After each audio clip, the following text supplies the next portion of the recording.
मेरा 90 gallon tank और 35 gallon सम filter. सम filter का क्लोज ओवरव्यू करते हैं। सम फिल्टर में मैंने 3-4 पॉइंट्स ऐसे किए हुए हैं जो मेरे किसी फ्रेंड ने किसी और सम फिल्टर में नहीं देखे होंगे।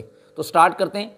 फर्स्ट पार्टीशन में मैकेनिकल मीडिया स्पंजेस 2 पार्टीशन ताकि इजीली क्लीन किया जा सके इसको। डाउन साइड पे bio balls, next ceramic ring, lava rocks और बैक साइड पे ब्लू बॉक्स में बीसीबी बैग।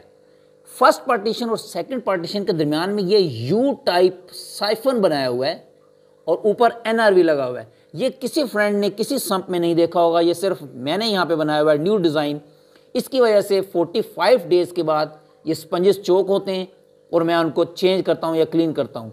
अगर ये आइडिया नहीं होगा तो मैक्सिमम 20 डेज़ या 15 और 20 डेज़ के बाद ये चोकिंग हो जाएगी और हमें स्पंजेस चेंज करने पड़ेंगे या वॉश करने पड़ेंगे। Next again ceramic ring, lava rocks. Next K1 K5 moving media. Top पे वेट ड्राई फिल्टर, स्पंजेस यहाँ पे लगे हुए और इस साइड से अगर हम देखें ये वाटर ड्रॉप हो रहा है इनके ऊपर।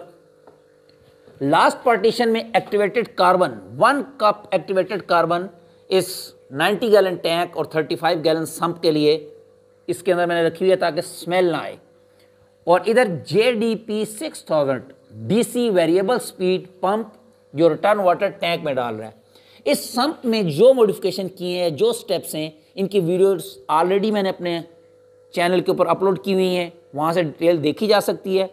कोई भी मेरा फ्रेंड मुझे कमेंट्स में बताएं कि मैंने इसमें कोई एक्स्ट्रा चीज़ और अगर रखनी हो जो इससे और बेस्ट रिज़ल्ट हो सकते हो तो वो मैं रख सकूं।